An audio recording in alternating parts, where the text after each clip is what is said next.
So, I'm doing a little reading from Women Who Run with Wolves, and I am reading the chapter Homing, Returning to Oneself, page 291.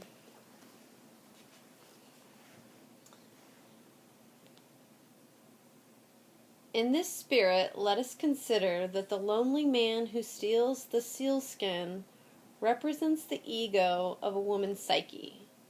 The health of the ego is often determined by how well one measures boundaries in the outer world, how strongly one's identity is formed, how well one differentiates past, present, and future, and how closely one's perceptions coincide with consensual reality.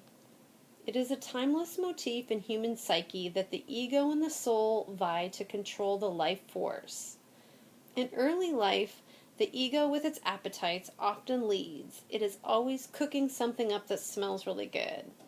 The ego is very muscular during this time. It relegates the soul to the back porch kitchen duty. But at some point, sometimes in our 20s, sometimes our 30s, most often the 40s, although some women aren't really ready until they're 50 or 60 or even in their 70s or 80s, we begin at last to let the soul lead. The power shifts away from the bric-a-brac and frick-frack to soulfulness. And though the soul does not assume the lead by killing off the ego is demoted, one might say, and given a different assignment in the psyche, which is essentially to submit to the concerns of the soul.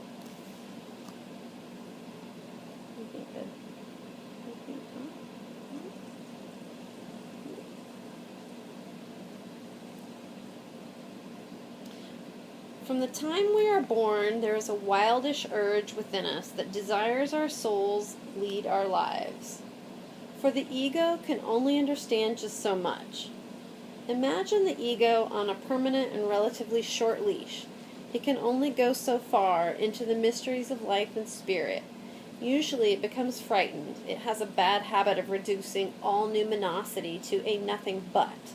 It demands facts that are observable, proofs that are of a feeling or mystical nature do not very often sit well with the ego. That is why the ego is lonely. It is very limited in its constructs in this way. It cannot fully participate in the more mysterious processes of soul and psyche. Yet the lonely man yearns for soul, dimly recognizes soulful and wildish things when they are near.